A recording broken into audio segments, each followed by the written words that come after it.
Liam watched them celebrate his ruin. They sat around the polished mahogany of the Harrison family dining table, a constellation of smug satisfaction. His father-in-law, Richard, raised a crystal glass of wine, the deep red liquid catching the light of the chandelier. His brother-in-law, Marcus, laughed, a short, barking sound of pure derision. His mother-in-law, Eleanor, surveyed the scene with the quiet pride of a queen whose gambit had paid off. And his wife, Clara, sat amongst them, her smile a pale, watery reflection of their triumph. They thought he was finished. They thought the loss of that one dusty box had been the final nail in the coffin of his failed career, the final indignity that would sever him from their world. They didn't know the truth. They didn't know that the box was a test, a symbol, and that its contents were merely a copy. They didn't know that in orchestrating his humiliation, they had merely set the stage for their own downfall. Within 1 week, every single person at that table would learn what true power was, and it had nothing to do with inherited wealth or condescending pity. But before we see the magnificent collapse of the House of Harrison, let's go back to the beginning of the end. If you enjoy stories where patience and integrity win the day, do me a favor and hit that like button and subscribe for more. And let me know in the comments where you're watching from. It's always amazing to see how far these stories travel. Now, let's see how this all began, with a simple act of careless destruction. The argument, if one could call it that, had been as quiet and suffocating as the dust motes dancing in the slanted afternoon light of their new, smaller apartment. It was a space Liam found architecturally offensive. Low ceilings, poor flow, a kitchen that was an afterthought. It was, in every measurable way, a step down, a public declaration of his failure, or so his wife's family had framed it. They were moving because his independent architectural practice, according to the narrative woven by the Harrisons, was circling the drain. Clara, steeped in a lifetime of her family's obsession with appearances, had absorbed this narrative until it became her reality. "Liam, what is all this?" she had asked, her voice tight with a familiar strain of disappointment. She was pointing at a stack of 3 worn, cardboard banker's boxes in the corner of what was to be their living room. Her posture was rigid, her arms crossed, a silent indictment of his inability to shed the past. "It's just some old project files and personal effects," he said calmly, not looking up from the bookshelf he was assembling. "I'll find a place for them." "A place for them where? In the middle of the floor?"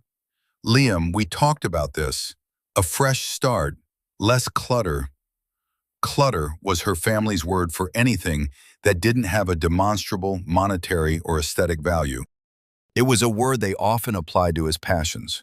He finally looked at her, taking in the expensive tailored blouse that seemed so out of place in their modest new home.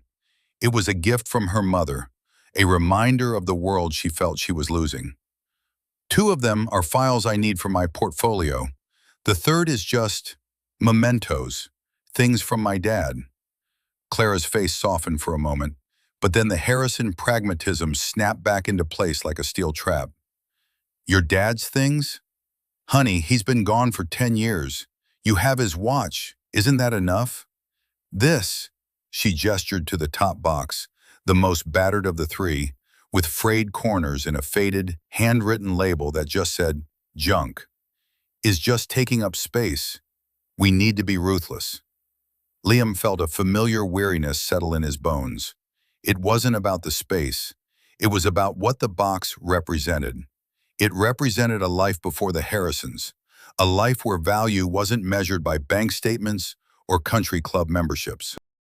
That box held his father's dog-eared paperbacks, a handful of letters from his own university days, his first drafting pencil, a dried corsage from a high school dance, and, nestled at the very bottom, inside a thick, waterproof envelope, was a single, folded document. The original deed to a piece of land in the countryside, a derelict property known as the Blackwood Mill. It had been his grandfather's, then his father's, and now his. It was, to the outside world, worthless, a forgotten relic of a bygone industrial era. But Liam knew better. He knew its potential. He knew its zoning rights. He knew the value of the water rights that came with it. He knew it was worth conservatively $35 million. Just leave it for now, Clara, he said, his voice even. I'll sort through it this weekend. He made a mental note to move the box into the back of their small closet that evening, to place it out of sight and hopefully out of the crosshairs of his wife's frantic, family-fueled purge. He never got the chance. The next day, he came home from a long site visit to find the corner empty. The bookshelf stood complete, but the boxes were gone. A sterile, professionally installed ficus tree stood in their place, its waxy leaves gleaming under the track lighting. It was a gift, he would learn, from Eleanor. "What happened to the boxes?" he asked, keeping his voice deliberately low. He could feel his heart rate begin to climb, a slow, heavy drumbeat against his ribs. Clara was arranging new, minimalist cushions on their new, smaller sofa. She didn't turn to look at him. "Oh, the junk removers came this afternoon. Mom sent them. It was wonderful. They took everything we'd marked. The old mattress, the boxes, that wobbly chair from your old apartment.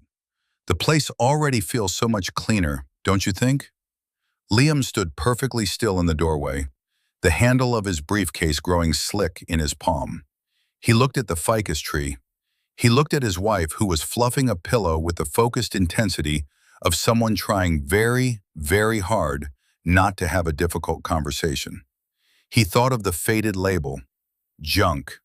He had marked it himself years ago, a private joke. It was the box that held the most priceless things of all, sentimental and financial. "Clara," he said, and the quietness of his own voice surprised him. "Which boxes specifically did they take?" "All of them," she said, finally turning. She saw the look on his face, and her own expression shifted from breezy satisfaction to defensive annoyance. "What?" "Liam, it was clutter. We agreed. You can't hang on to every little thing. My father says a man's success is measured by what he's willing to let go of to move forward." He ignored the trite, recycled wisdom of Richard Harrison. "The box labeled junk, you threw it out." It wasn't a question. It was a statement of fact, a point from which there was no return. "Yes," she said, her chin lifting. "It was literally labeled junk. What could possibly have been in there that was so important?" Liam looked at his wife, the woman who had promised to be his partner, his ally. He saw a stranger standing in a room he didn't recognize, defending an act of casual violation. And in that moment, he knew this was not just about a box. It was about everything. He could have told her then. He could have screamed, explained the catastrophic financial blunder, watched her face crumble in horror. But a different instinct took over, a colder, more patient one, an architect's instinct. He had just discovered a fatal flaw in the foundation of his life. And you don't fix a fatal flaw by shouting at it. You observe it, you measure its depth, and then you decide whether to reinforce the structure or to tear it down and build something new on solid ground. "Nothing," he said, the word landing in the space between them like a stone. There was nothing important in there at all. The lie was the first brick he laid in a new foundation. She had thrown out a box. He would let her and her family believe they had thrown out his future. He would let them build their entire narrative of his failure upon that empty space in the corner, and he would wait. He would wait for the perfect moment to show them what he was truly made of. The call from his mother-in-law came the very next evening. Liam let it go to voicemail, a small act of defiance. Clara, however, answered her own phone with a hushed urgency, stepping out onto the tiny balcony that overlooked a brick wall. Liam didn't need to hear her side of the conversation. He could have scripted it himself. He knew Eleanor's voice, a blend of syrupy concern and surgical condescension. She would be asking if Clara was all right, if Liam had been difficult about the spring cleaning. She would be reinforcing the idea that Clara was the long-suffering wife, shackled to a man mired in sentimentality and failure. When Clara came back inside, her face was a careful mask of neutrality. "That was Mother," she announced unnecessarily. "She and Dad want us to come for dinner on Sunday, to check in, see how we're settling." "How kind of them," Liam said, turning a page in his book. He was reading a dense treatise on cantilever mechanics, finding a strange comfort in its predictable laws of physics. In engineering, unlike in families, stress points were honest. They revealed themselves under pressure. "Liam, please don't be like that," Clara sighed, sinking into the armchair opposite him. "They're just worried about us. About me." "Are they?" he asked, his eyes still on the page. "Or are they simply eager to inspect the fruits of their meddling?" "It wasn't meddling, it was helping. That apartment was a disaster zone of your old junk. We're creating a home, a proper home." The word proper hung in the air. A proper Harrison home. Clean lines, expensive art, no dusty boxes filled with the inconvenient memories of a life that didn't involve them. He finally closed the book, marking his page with a deliberate slowness. "A home is built on trust, Clara, not on professionally installed ficus trees." Her face flushed. "This is about the box again, isn't it? I cannot believe you are still fixated on a box of trash. It's been 2 days. My father is offering you a lifeline, and you're sulking about some old papers." "A lifeline?" This was new. "Yes, he's been thinking. He has a position at his firm. It's not architecture, of course, but it's a start. Something in property management. To get you back on your feet. He's going to talk to you about it on Sunday." She delivered this news as if it were a winning lottery ticket. The magnanimous Richard Harrison swooping in to save his pathetic son-in-law from himself. Liam felt a cold, clear anger, but his expression remained placid. This was the first move in their game. They had established his weakness, the loss of his business, isolated him, the new apartment, and now they were offering him a subservient role in their kingdom. Property management. He, a man who had designed award-winning public spaces and complex residential projects, was being offered a job that likely involved fielding calls about leaky faucets. The humiliation was the point. "I see," he said. "I'll look forward to hearing his offer." The calm in his voice seemed to unnerve her more than any outburst would have. She searched his face for the anger, the despair she expected to find. Seeing none, she fell back on frustration. "I don't understand you sometimes, Liam. This is a good thing. We can finally have some stability." "Stability is important," he agreed, reopening his book. The conversation was over. He had the information he needed. Sunday arrived, cloaked in a sense of dread.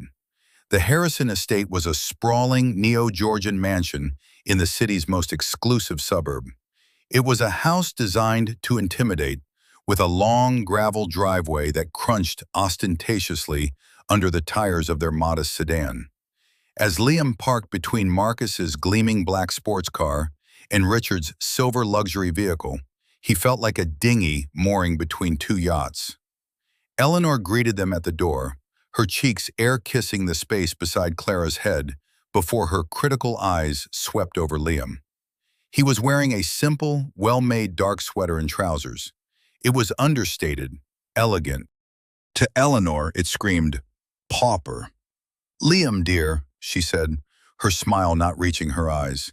"So good of you to come. I do hope the move wasn't too stressful. Clara said you had a bit of a clear-out." The first volley, delivered before he had even stepped across the threshold. "It was very efficient," Liam replied smoothly, meeting her gaze. "Clara was ruthless, a real Harrison." Eleanor's smile tightened. It was a compliment, but it felt like an accusation. She led them into the grand living room where Richard and Marcus were waiting. The room was a monument to expensive, impersonal taste. Everything was cream, gold, and glass. It felt less like a home and more like the lobby of a bank that laundered money for dictators. Richard Harrison stood, extending a hand but not moving from his position by the marble fireplace. He was a man who made others come to him. "Liam, good to see you. Heard you're finally shedding some dead weight. Good man. Can't move forward if you're always looking back." Marcus, lounging on a cream-colored sofa, didn't bother to stand. He just smirked. "Yeah, Dad, Liam's on the Marie Kondo plan. If it doesn't spark joy, or, make money, it's out. Right, Liam?" The humiliation was now a group activity. They were a pack, testing a lone wolf for weakness. Liam simply smiled a little, a calm, unreadable expression. "Something like that." He sat, not waiting to be invited, choosing a firm armchair that faced all of them. Clara hovered for a moment before taking a seat beside her brother, a small but significant act of alignment. She was on their side of the room. The dinner that followed was a masterclass in condescension. Every topic of conversation was a veiled jab at Liam's perceived status. They discussed a recent charity auction, listing the five-figure sums they had bid. They talked about their upcoming ski trip to Aspen, casually asking Liam if he'd ever learned to ski. Marcus recounted a story about a struggling artist friend of a friend who had to sell his car, looking at Liam with performative sympathy. Through it all, Liam was a study in tranquility. He ate his perfectly cooked rack of lamb. He complimented Eleanor on the wine pairing. He asked intelligent questions about their anecdotes, forcing them to elaborate on their boasts until they started to sound faintly ridiculous. His calm was a mirror, and they didn't like the reflection. Finally, over dessert, a deconstructed tiramisu that looked like a science experiment gone wrong, Richard cleared his throat. The main event had arrived. "So, Liam," he began, leaning forward and steepling his fingers. It was his master of the universe pose. "Clara tells me your independent venture has run its course." "It's in a transitional phase," Liam corrected mildly. "Transitional, right," Richard said, sharing a knowing look with Marcus. "Look, I won't mince words. I'm worried about my daughter. She's not used to instability.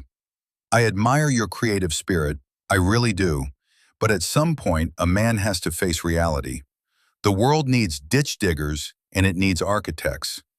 Looks like your ditch is dug." Marcus snickered into his napkin. Clara stared at her plate, her knuckles white where she gripped her spoon. She said nothing. She was the silent enabler, the audience for his degradation. "I've been thinking," Richard continued, warming to his theme of magnanimity. "I have a space for a junior property manager in the commercial division. It's not glamorous. You'd be handling tenant complaints, coordinating maintenance schedules, that sort of thing. But it's a steady paycheck, health insurance, a 401k.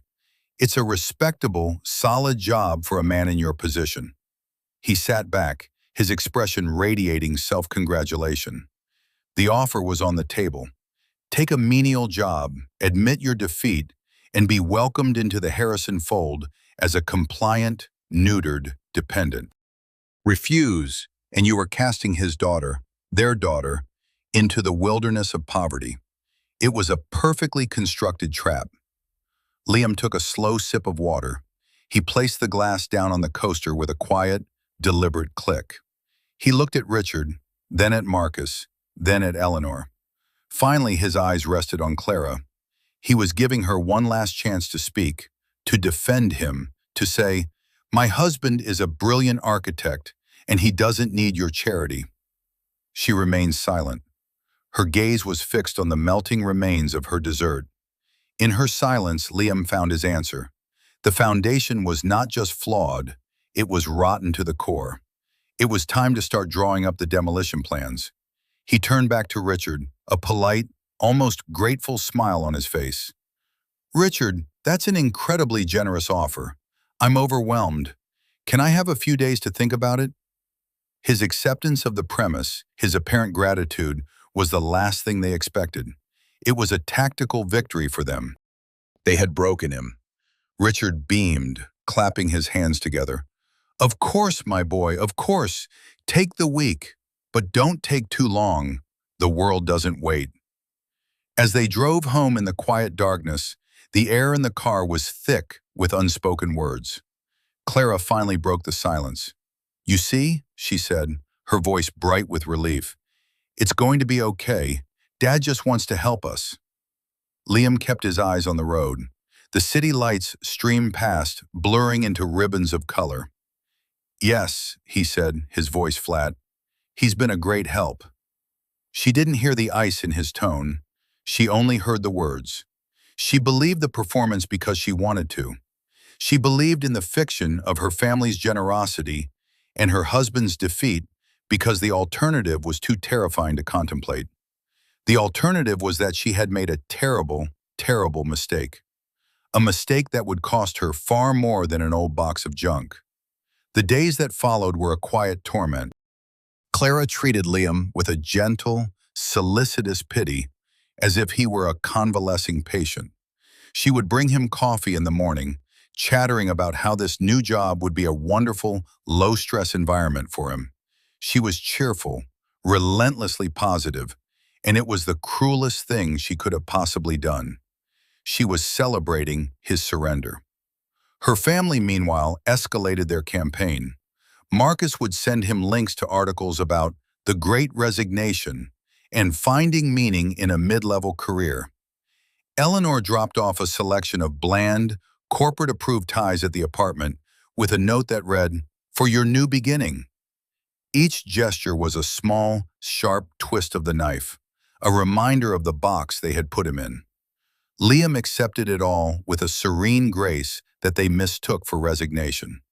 He was not a patient recovering. He was a general observing enemy troop movements from a hidden vantage point.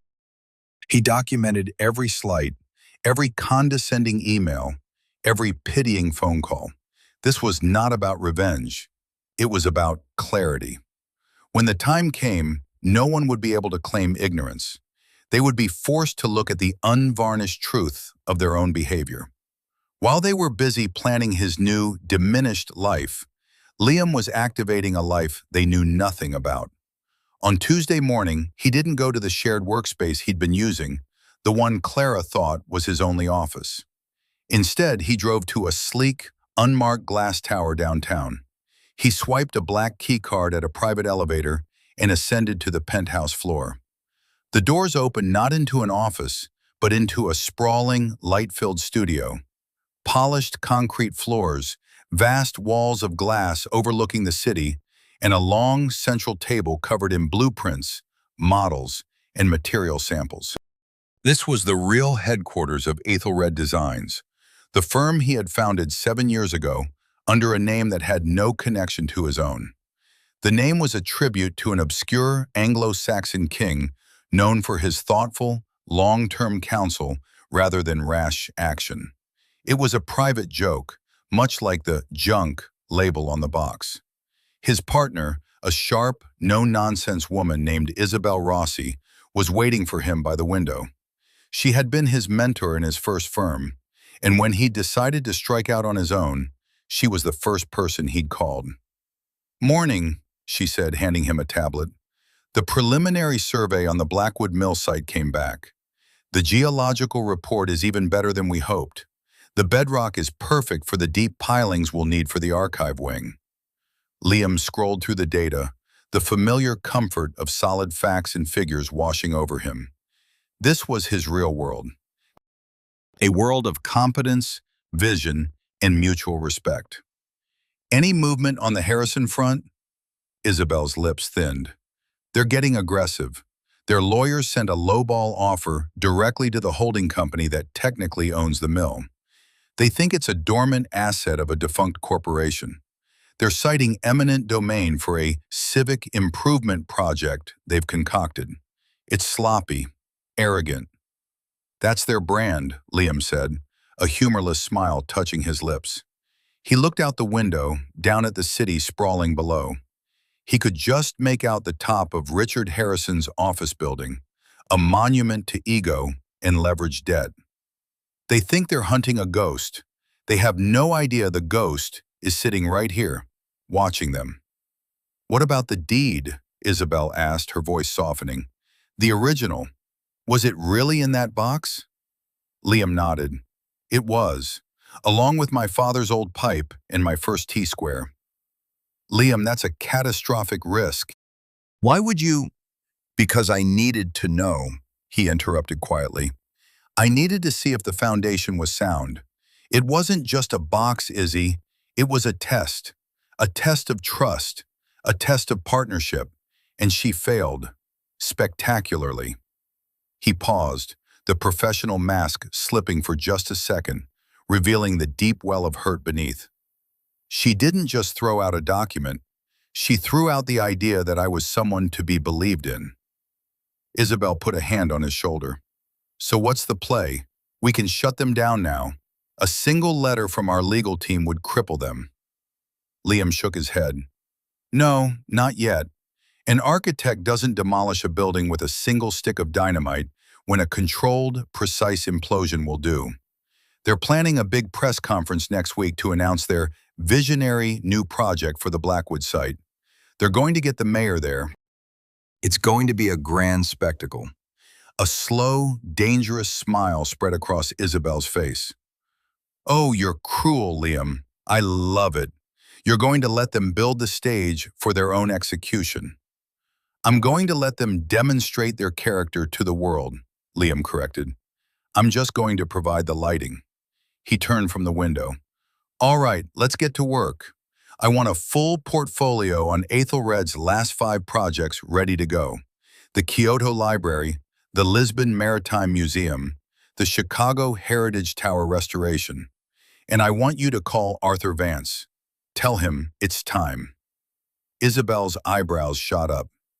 Arthur Vance was the eminence grise of modern architecture, a living legend who had retired from public life years ago, but still held immense sway.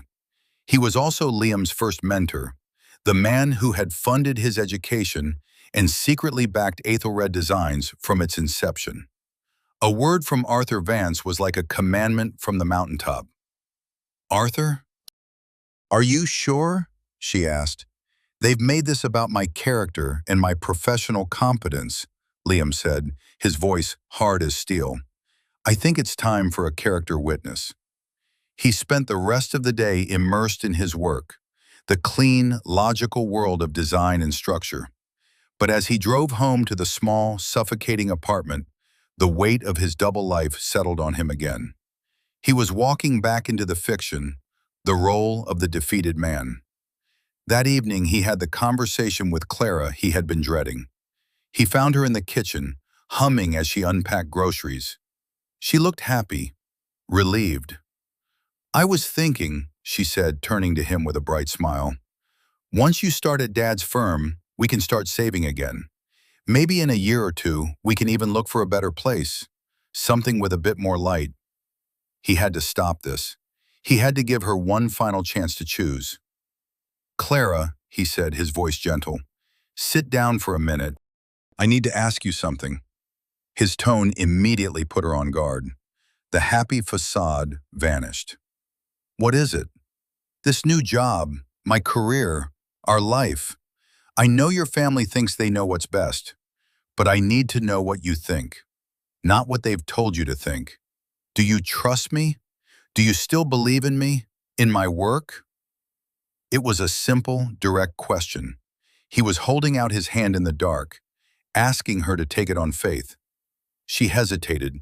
He could see the war in her eyes. The woman she wanted to be was fighting with the woman she had been raised to be. He saw a flicker of the girl he had fallen in love with, the one who had been drawn to his passion and his quiet integrity. But the flicker died, smothered by a lifetime of Harrison indoctrination. "Liam, trust has to be earned," she said, falling back on another of her father's tired aphorisms. "Belief is wonderful, but we need to live in the real world. Your work is beautiful, it is, but it wasn't paying the bills. This is a chance for stability, for us to have a normal life. Why can't you just be grateful?" The word grateful was the final blow. Grateful for being diminished, grateful for being rescued from his own ambition. He looked at her for a long moment, a profound sadness washing over him. He wasn't angry anymore, he was just done. The final stress test was complete. The structure had failed. "Okay," he said softly. "I understand." He stood up and walked over to his briefcase. From an inside pocket, he pulled out a slim, black keycard. He held it in his hand, turning it over and over, the smooth plastic cool against his skin. It was his key to the penthouse, to his real life. He looked at the card, then back at his wife, who was watching him with a mixture of confusion and relief. She thought he had conceded. She thought she had won. He slipped the key card back into his pocket. "I'll call your father in the morning," he said. "I'll accept his offer." The relief that flooded her face was absolute. She came to him and wrapped her arms around him. "Oh, Liam, thank you. You won't regret this. This is the start of everything getting better, I promise." He stood stiffly in her embrace, his arms remaining at his sides. He felt the cold plastic of the keycard pressing against his chest. "I'm sure it is," he said to the empty space over her shoulder. "A new beginning for everyone involved." The week crawled by, each day a fresh layer of humiliation. Liam officially accepted the junior property manager position over the phone with a booming, magnanimous Richard. The starting date was set for the following Monday, after the Harrison firm's big press conference. The symbolism was not lost on Liam. First, they would announce their grand future, and then he would begin his menial one. Marcus took to calling him Liam the Lease Lord, a nickname that was met with gales of laughter during a family video call. Eleanor sent Clara a link to a resort in the Maldives, suggesting a well-deserved vacation for her and Clara once Liam's first paycheck came in. The implication was clear: Liam would not be invited. He was the workhorse, not the holiday maker. Clara, floating on a cloud of relief and familial approval, was blind to the cruelty. She saw only generosity. She interpreted their constant jabs as playful teasing, the affectionate hazing of a new family member finally falling in line. She would recount these stories to Liam at night, expecting him to share in her amusement. "Marcus is so silly," she'd say with a laugh. "He asked if your new uniform involved a tool belt. Can you imagine?" Liam would just smile faintly. "Hilarious," he'd reply, his mind miles away, running through the final logistics of the presentation he was preparing with Isabel. The presentation that would systematically dismantle their world. The quiet before the storm arrived on a Thursday evening. It was the night of the celebratory dinner, the one Liam had foreseen in that initial, chilling moment of clarity. Richard had booked a private room at Aurelia, a restaurant so exclusive it didn't have a sign. It was a temple of gastronomy where the tasting menu cost more than the monthly rent on Liam's and Clara's apartment. The invitation had been framed as a celebration of Liam's new path and the family's bright future.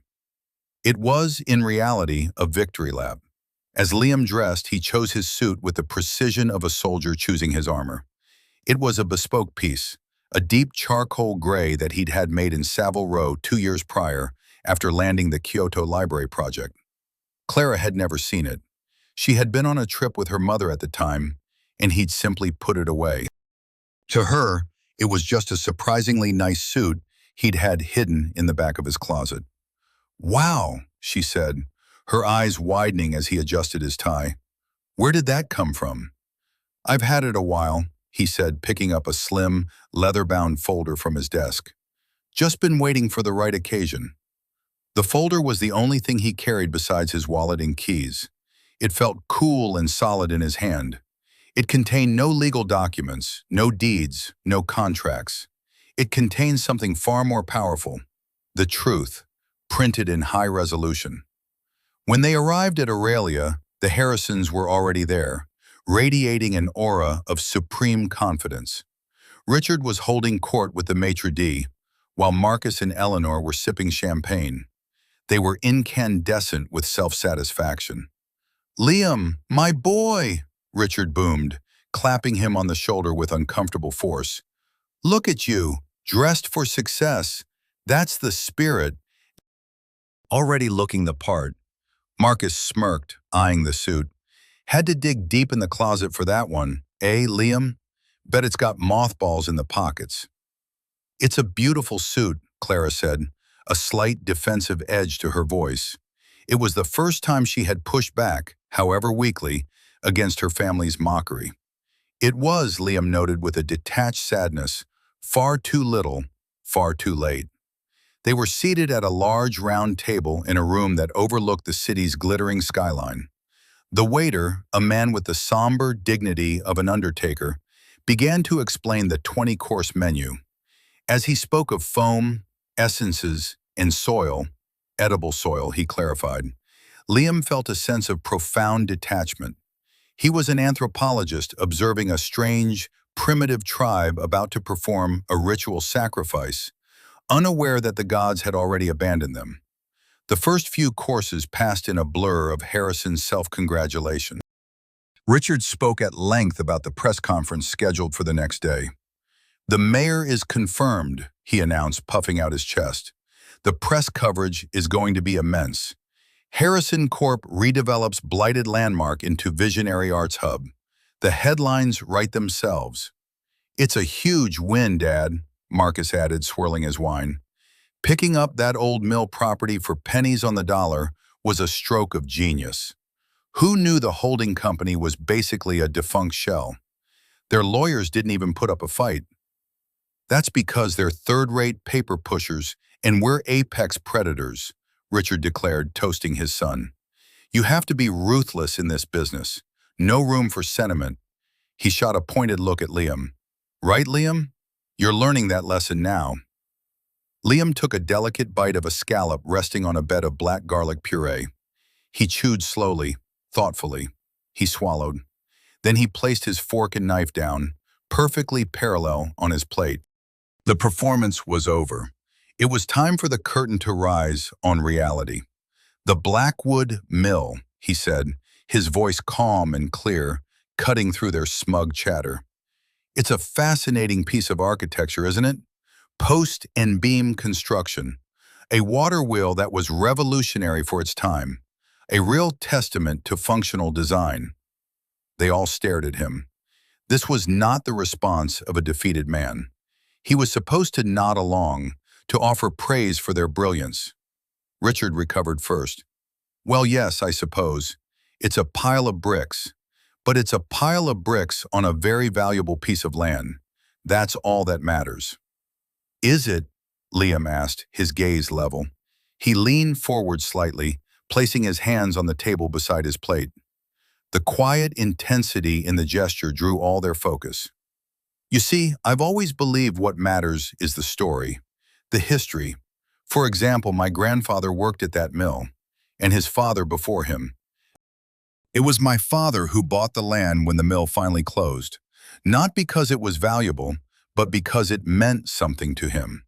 He kept it in a trust, hoping that one day someone in the family would have the vision to do something worthy of its history." A thick, uncomfortable silence descended on the table. Clara was looking at him with wide, confused eyes. This was a family history she had never heard. "What are you on about, Liam?" Marcus asked, his voice laced with irritation. "Who cares about your grandpappy's lunch pail? We own it now. End of story." "That's where you're mistaken," Liam said, his voice dropping to an almost conversational tone. This was it, the quiet bomb. "You see, you don't own it. You've been negotiating with a shell corporation. That much is true. But that corporation is, and always has been, under the complete control of the trust my father established. A trust for which I am the sole trustee." The air crackled. Richard's face, moments before florid with wine and victory, was starting to pale. Eleanor's hand froze on its way to her pearls. That's impossible," Richard stammered. "Our lawyers did their due diligence. The trust is administered by a third-party firm." "It is," Liam agreed. "A very discreet, very professional firm that follows my instructions to the letter.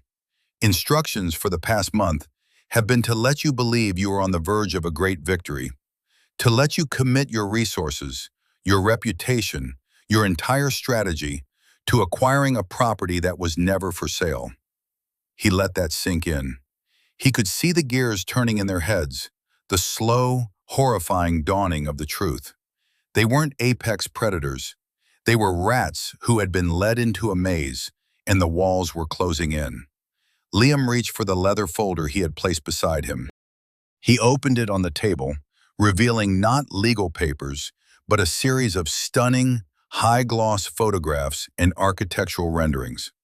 "You said you wanted to build an arts hub," Liam said, his voice resonating with a passion they had never heard from him before. "A noble idea, but your vision was a glass box that would have erased the site's history. My vision is a little different."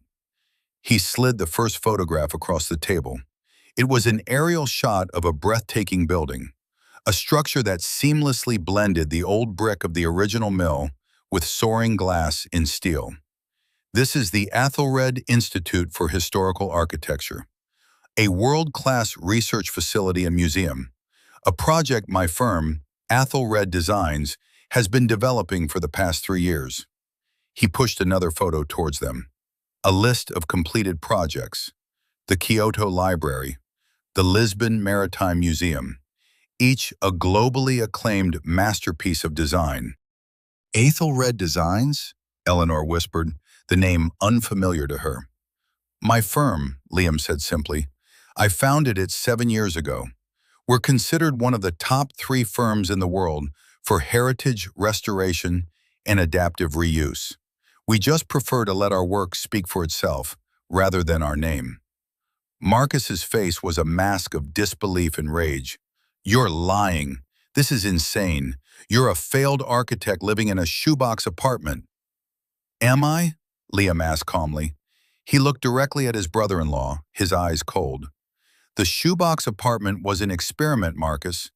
I wanted to see what would happen if the money and the success were stripped away, to see what was left. Who was left?" His gaze flickered to Clara, a brief, sharp sting of pain. He then turned his attention back to Richard, who looked like he had been punched in the gut. "Your press conference tomorrow is going to be very interesting, Richard. You're going to stand up in front of the mayor and the entire city and announce a project on land you don't own and will never own. In fact, my lawyers will be serving your firm with a cease and desist order at 8 a.m. sharp, along with a notice of intent to sue for tortious interference." Richard's mouth opened and closed, but no sound came out. He looked like a fish gasping for air. "But this isn't just about business," Liam continued, his voice softening again, becoming more personal, more devastating. "This is about character." He began to catalog their insults, not with anger, but with the dispassionate precision of an auditor. "Eleanor, you worried about my clutter, but you never once asked what those mementos meant to me. Marcus, you called me Liam the Lease Lord. You offered me pity while trying your hardest to humiliate me. Richard, you told me the world needs ditch diggers. You offered me a menial job to save me, when in reality all you wanted was to control your daughter by controlling me." He paused, letting the weight of their actions settle back on them. He was holding up the moral mirror, and the reflection was hideous. "You saw a man you thought was weak, and your every instinct was to crush him, not to help, not to support, but to crush. You didn't want me to succeed. You wanted me to submit." Finally, he turned to Clara. Her face was ashen, tears streaming silently down her cheeks. The sound of her own world shattering was finally audible to her. "And you, Clara," he said, and his voice was filled not with triumph, but with a vast, empty sorrow. "You stood by and you watched them do it. You held the coats while they threw the punches. You threw out that box. You thought it was junk." He reached into the inside pocket of his suit jacket and pulled out a single, folded document protected in a plastic sleeve. It was creased, aged but unmistakably official. He unfolded it and laid it on the table. It was the deed. The deed was never in the box, Clara.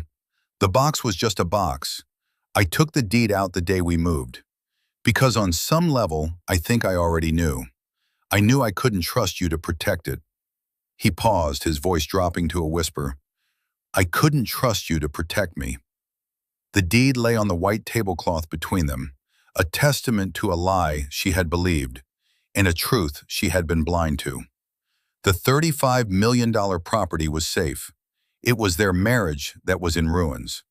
The silence that followed was absolute, broken only by Clara's choked sob. The Harrisons were frozen, statues in a tableau of their own ruin.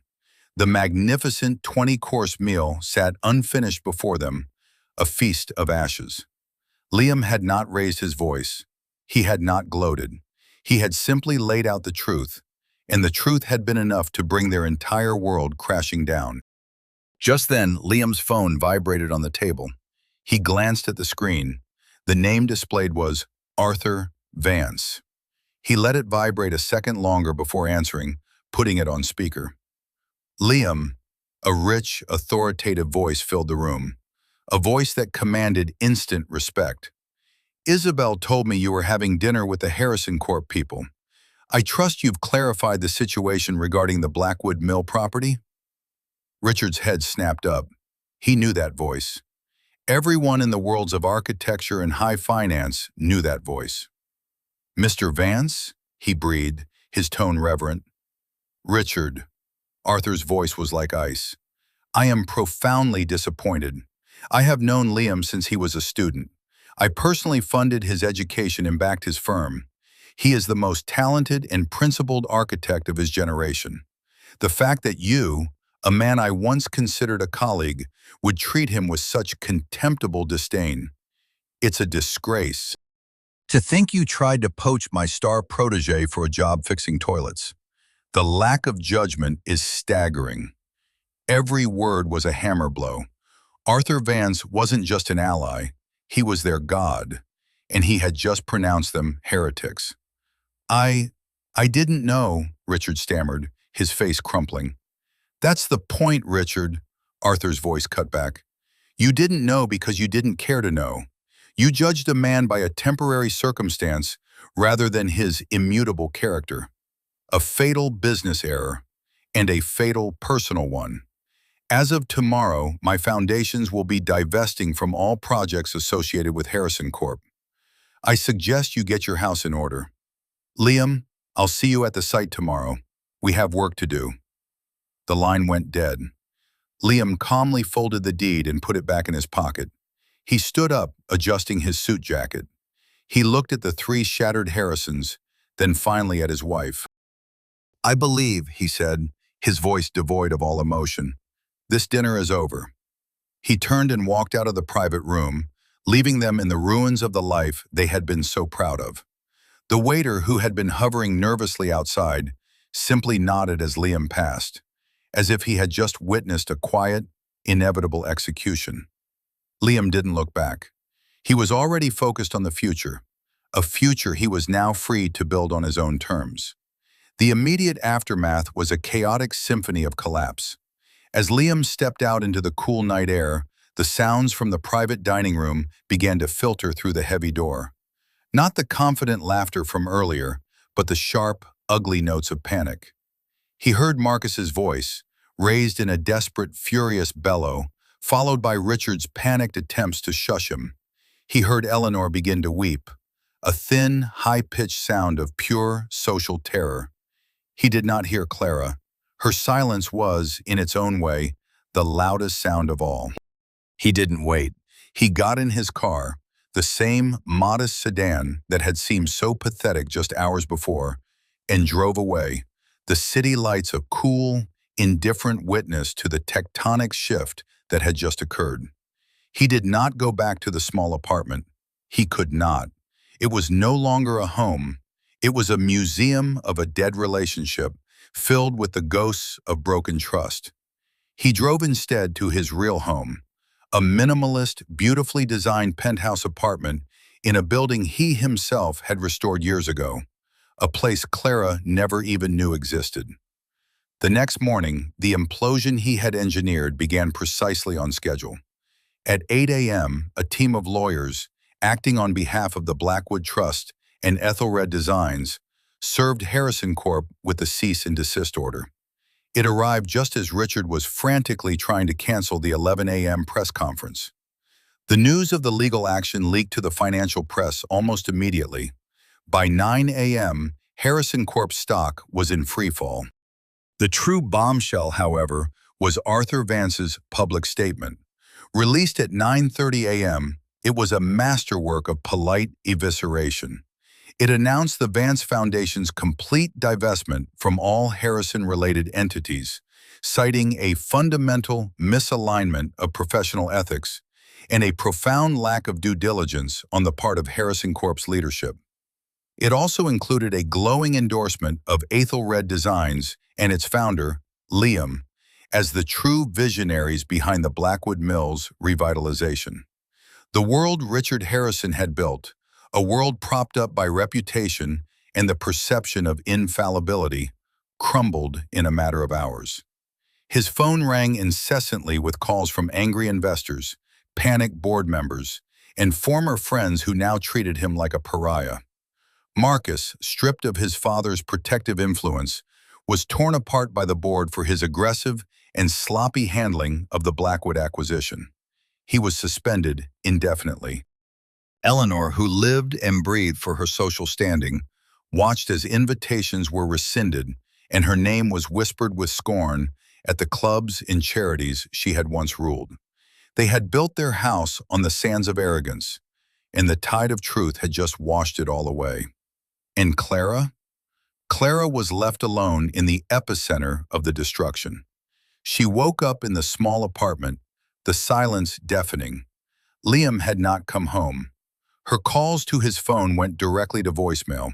She called her parents, her brother, but their conversations were frantic, self-pitying tirades. They blamed Liam. They blamed Arthur Vance. They blamed their lawyers. In their panic, they had no comfort to offer her. They only had accusations. "How could you not know?" Richard had shrieked at her. "You were married to the man." It was a good question. How could she not have known? As she sat on the edge of the bed they had shared, she was forced to confront the truth she had so diligently avoided. She hadn't known because she hadn't looked. She had accepted her family's narrative of Liam's failure without question because it was easier. She had mistaken his quiet confidence for weakness, his patience for passivity. She had listened to the loud, confident voices of her family instead of the steady, quiet truth of her husband. She looked at the professionally installed ficus tree in the corner. It was a symbol of everything she had gotten wrong. It was a cheap, artificial substitute for something real and deeply rooted. She had demanded Liam throw out his past, his junk, but it was she who had filled their life with meaningless, superficial things. The box she had discarded with such casual contempt now seemed to her the most important object in the world, not for the deed it may or may not have held, but for the history and love it contained, a history she had deemed worthless. Her phone buzzed. It was a text from Liam. Not a call, a text. It was simple, direct, and devastatingly final. "Clara, I've had your things moved to a storage unit. The key is with the concierge at your parents' building. The apartment lease is paid for the next 3 months. I think it's best we have some space." There was no anger in the words, just a clean, architectural precision. He was dismantling their life as calmly and efficiently as he would demolish a condemned building. The space he was giving her wasn't a temporary break. It was a void. The life she had known, both the comfortable one with her family and the loving one with her husband, was gone. She was left with nothing but a small apartment, a ficus tree, and the crushing weight of her own choices.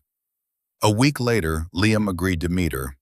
Not at a home, not at a restaurant, but at a neutral public park. It was a cold, bright afternoon. Liam was already there, sitting on a bench overlooking a frozen pond. He looked different.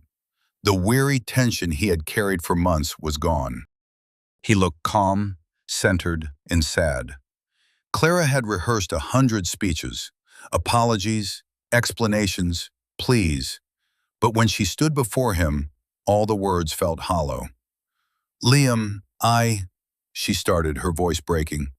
"I'm so sorry." He looked up at her, his eyes clear and direct.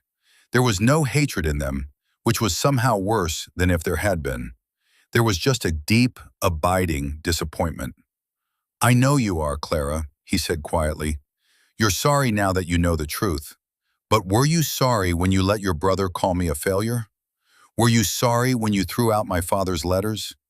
The apology is for the consequences you're facing, not for the choices you made." His words were not cruel, they were simply true. The moral mirror was back, and she could not look away from her own reflection. "I was scared," she whispered, the excuse sounding feeble even to her own ears. "I was scared of losing everything, the life I was used to." "We all get scared," he replied, his gaze drifting to the pond. "But what defines us is what we do when we're scared. Do we hold on to the people we love, or do we sacrifice them to save ourselves? You were raised to believe that love is conditional on success, that a person's worth is tied to their net worth. I thought you were different. I was wrong." "I can change," she pleaded, tears now falling freely. "I see it now. I see them. I see me. I love you, Liam. We can fix this." He was silent for a long time, watching a lone figure skate across the ice. When he finally spoke, his voice was gentle, but the finality in it was absolute. "An architect can't build on a compromised foundation, Clara. You can patch it, you can hide the cracks, but you always know it's there. The first sign of another storm, and you'll be worried about it cracking again. The trust is gone. And without trust, love is just a memory." He stood up. "Your father's company is going to survive, but it will be a shadow of its former self. Your brother will probably have to find a new career.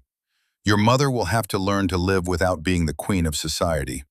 They will have to build new lives, and so will you." He reached out not to touch her, but to hand her a card. It was for a therapist. "I think she can help you figure out who Clara is without the Harrison name, and without me. You need to build your own foundation, one that's based on your own values, not theirs." He looked at her one last time, a look of profound, irrevocable farewell. "Goodbye, Clara." He turned and walked away, his footsteps sure and steady on the frozen ground. He did not look back. Clara stood there, clutching the small, stiff card, as the man who had been her entire world walked out of it forever, leaving her in the cold, quiet park to face the long, difficult task of rebuilding a life from the wreckage she herself had made. A year passed, the seasons turned, and the sharp edges of the catastrophe began to wear smooth, eroded by the relentless passage of time. The world moved on, as it always does. The Aethelred Institute for Historical Architecture opened on a crisp autumn day. The old Blackwood Mill was reborn, a stunning fusion of 19th century industrial grit and 21st century minimalist grace. The original brick walls had been meticulously restored. The great water wheel was now a silent, majestic sculpture in the soaring glass atrium, and the interior was a humming hive of learning and innovation. It was an unqualified triumph, lauded in architectural journals around the world.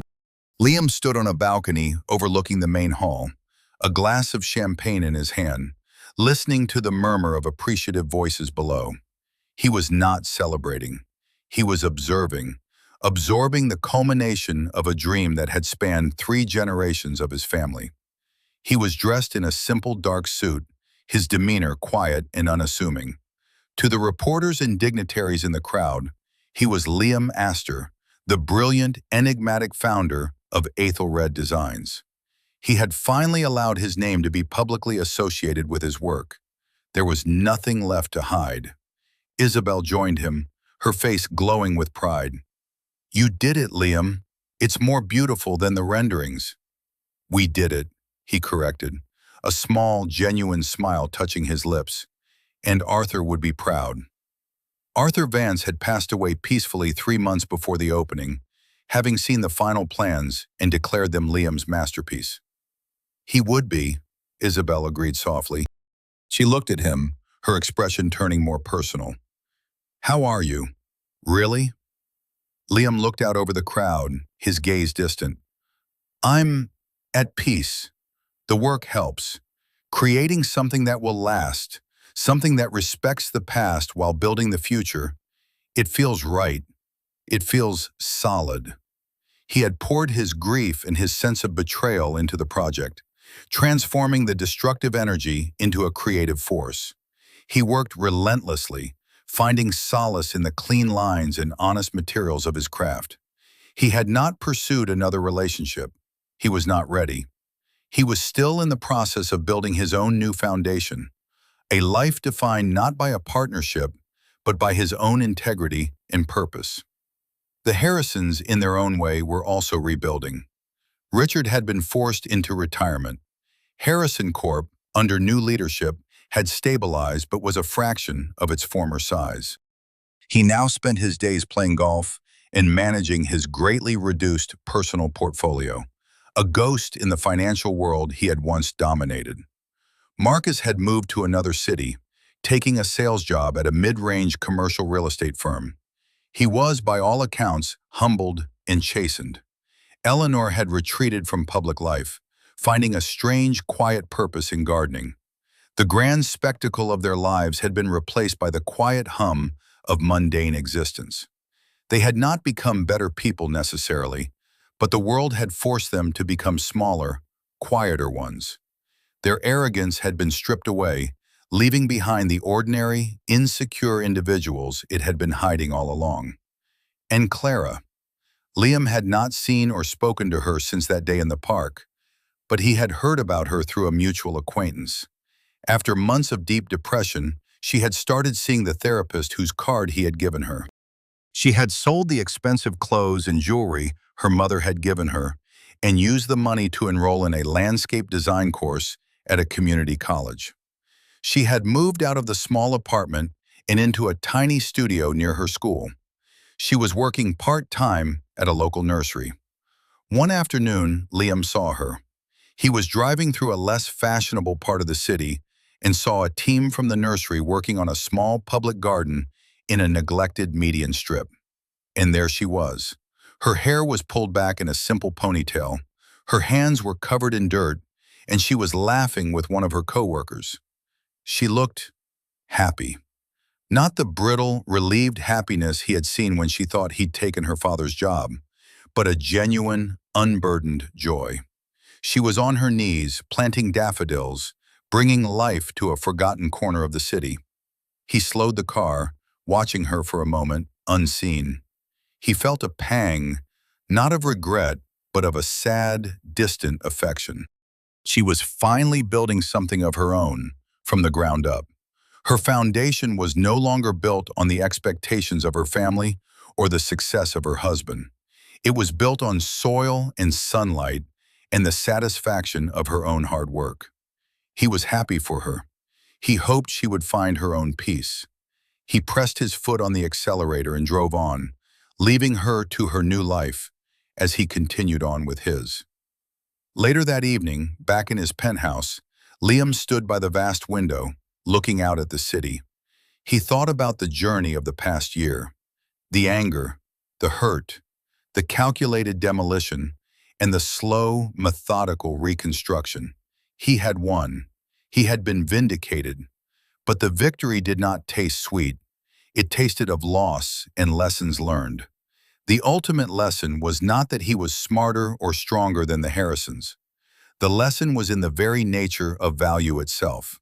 They had believed value was external, money, status, appearance. They were terrified of losing it. He had learned that true value is internal: integrity, passion, resilience, love. It cannot be thrown away in a box. It cannot be stripped from you by gossip or contempt. It is the bedrock on which a life is built. You can lose everything else, but if you hold on to that, you can always rebuild. He had wanted justice, and he had gotten it. But what he had found in the end was something more valuable: wisdom. The wisdom to know that some structures are not meant to be saved, and that the most beautiful things are often built on the foundations of what has been lost. The past was a blueprint, not a building, and his future was an open space, waiting for a new design. The story of Liam and the Harrisons became a quiet legend in their city, a cautionary tale whispered in boardrooms and at cocktail parties. It serves as a powerful reminder that a person's worth is not what you see on the surface. It's in the hidden strength, the quiet integrity, and the plans they are drawing up when no one is watching. What do you think? Was Liam justified in his methodical takedown of the Harrison family? Or should he have been more forgiving, especially towards Clara? Let me know your thoughts in the comments below. Your perspective is what makes these stories come alive. And if you found this journey from frustration to vindication satisfying, please consider liking this video and subscribing for more tales of justice and redemption. Thank you for joining me, and we'll see you in the next story.